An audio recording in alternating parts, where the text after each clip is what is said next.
एक बार की एक घटना है, वह सुनानी तो नहीं चाहिए मंच से, एक घटना सुना रहे हैं। जब हम कथा नहीं करते थे तो एक बार पिताजी के साथ अमेरिका गए,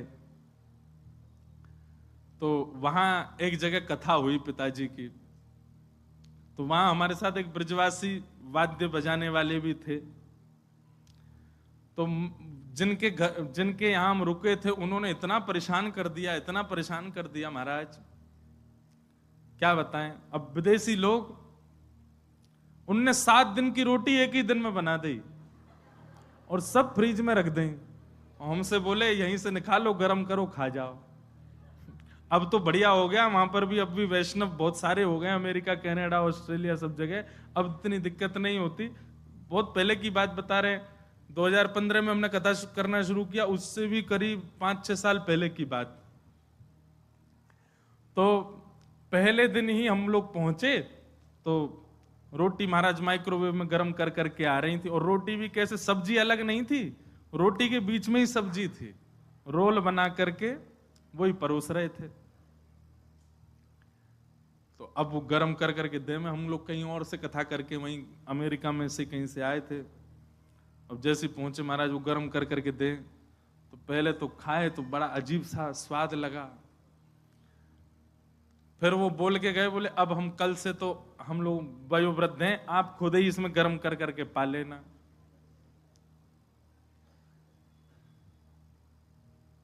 दूध भी लाते तो उसमें पानी भर के धर देते, वो ज्यादा दूध नहीं पी जाएं।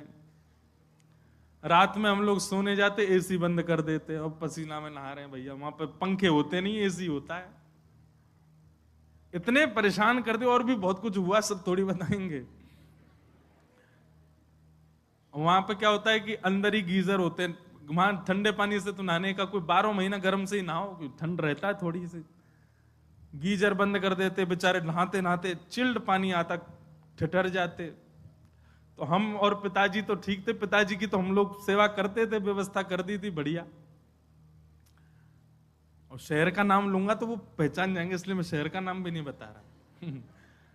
तो वो तबला वाले जो भैया गए थे हमारे संग ब्रजवासी, वो बड़े परेशान हो गए। अंतिम दिन क्या हुआ, सबका सम्मान किया जा रहा था, व्यास जी का किया, हम पिताजी के संग गाने पे गए थे तो हम कोरस वाले, हमारा भी सम्मान हुआ। और सबको सम्मान के बाद 2 शब्द बोलने माइक पे, पिताजी भी बोले, पिताजी तो बोल ही रहे थे, कथा कर रहे थे, हमको हमारा सम्मान, हमने भी मैं बहुत अच्छा लगा, आप लोगों ने बुलाया, सब बहुत बढ़िया रहा, ये बोले जाना तो है। जब आई उनकी बारी तो वो मंच पे आए, फिर उनका सम्मान हो गया। तो बोले, जो जिनके हम रुके थे उनका नाम लेके बोले, आपको तो हम चाहेंगे कि आप वृंदावन आओ। तो वो नीचे से ही बोले, वृंदावन में हमको संतों से मिलवाओ, हाँ सबकी पनहियां खपवाएंगे तुमको। तो जैसे अभी आपने ताली बजाई, ऐसे सबने ताली बजाई, वाह वाह इनको पनहियां मिलेंगी। अब हम और पिताजी तो एक दूसरे को देखें, तो वो उनसे उन्होंने ही बोला, पनैया का मतलब जानते? बोले नहीं नहीं नहीं, बोल पनैया रोटी होती है, एक विचित्र प्रकार की रोटी। आपको बोले 2-2 दिलवाना, 2-2। बोला हाँ 2-2 ही दिलवाएंगे तुमको। तो ऐसी अद्भुत लीला। तो श्री व्यास जी कह रहे, व्यास जू वृंदावन तज भटकत, तासिर पनही ठोक। बोले वृंदावन छोड़ के अन्य जगह सुख की कामना कर रहा है, सुख खोज रहा है, बाकी सिर पे तो पनही पड़नी चाहिए। अरे वृंदावन मिल गो, वृंदावन यदि एक बार भी प्रिय लग गया हो, हमारे राधा रमन जी नेक सुंदर लग गए हो, राधा वल्लभ जी में नेक मन लग गए हो, बिहारी जी के मंगला में, महाराज बिहारी जी के बंगला में मन झूम गए हो, समझ जाइयो तुम वृंदावन के नेक करीब आ गए। बस अब और कहीं मत जाओ, वृंदावन के ही है जाओ, वृंदावन को भजो, वृंदावन को रटो, वृंदावन में रहो, रहो चाहे कहीं भी, तन में सदा मन में सदा वृंदावन रहे। आहा, वृंदावन सदा हृदय में रहे।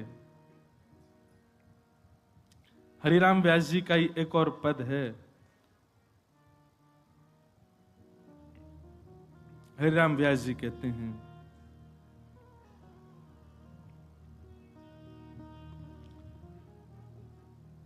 वृंदावन भजने वालों को ये पद याद होना चाहिए। रसिक अनन्य हमारी जाति, रसिक अनन्य हमारी जाति। हम ब्राह्मण क्षत्रिय वैश्य शूद्र बाद में हैं। गले में कंठी माला आ गई, सिर पर उर्दपुंड आ गया, ब्रजरज माथे से लग गई। आपकी जाति क्या है? बोले हम रसिक हैं। कौन है? रसिक हैं।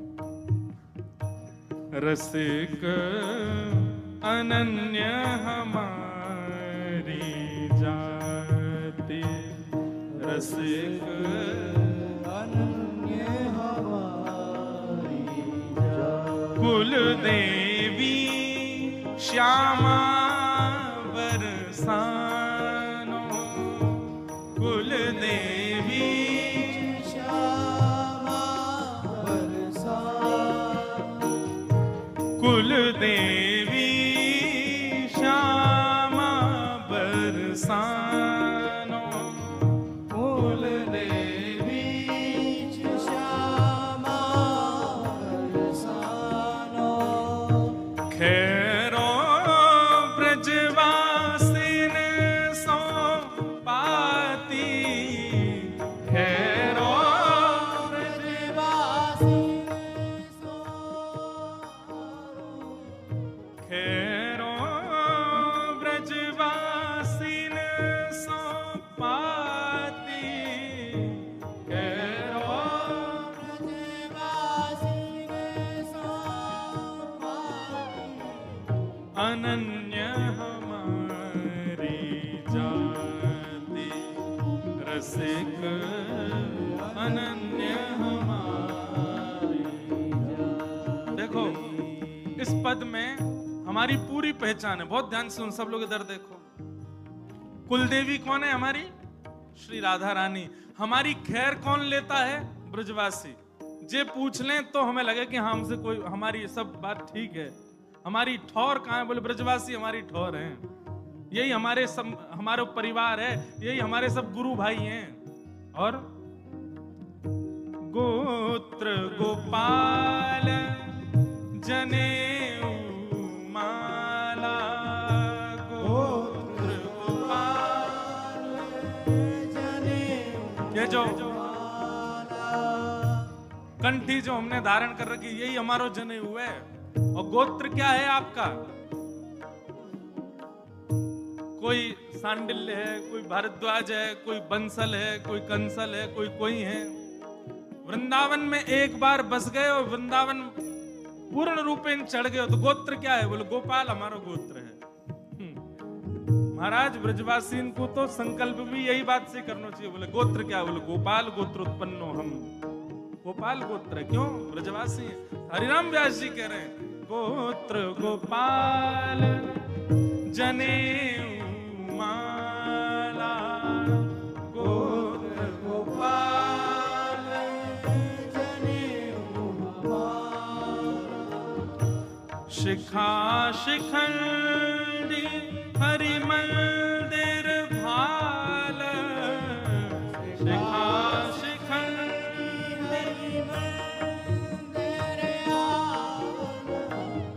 हरि गुण नाम वेद धुनि सुनियत, हरि गुण नाम वेद धुनि। हमारे लिए वेद क्या है? हरि नाम ही हमारे वेद ध्वनि है। और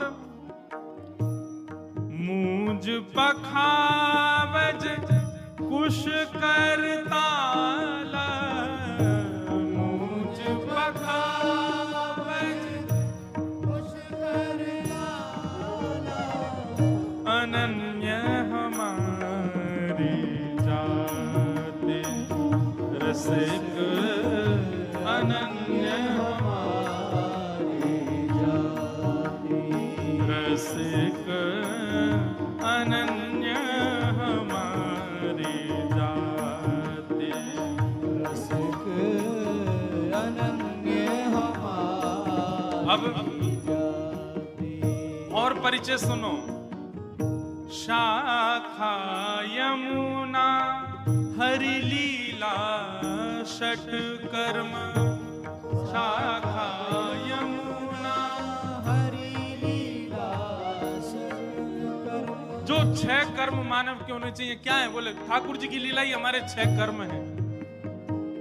शाखा यमुना हरि लीला षट कर्म, शाखा यमुना हरि लीला और प्रसाद प्राण धन रास मेरो, प्रसाद प्राण धन रास मेरो।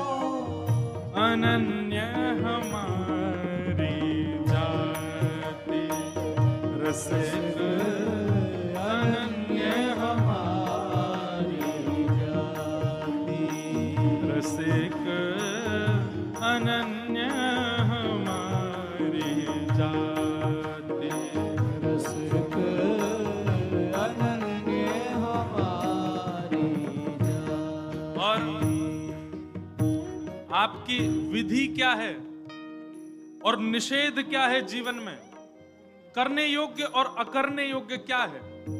विधि निषेध है सेवा विधि, निषेध जड़ संगति, सेवा विधि निषेध संगति। सेवा हमारी विधि है, और जड़ संगति यानी कि जो हरि विमुख हैं उनका त्याग ही हमारे लिए निषेध है। उनके संग नहीं बैठना, उनके संग नहीं खाना, उनके संग नहीं रहना। सेवा विधि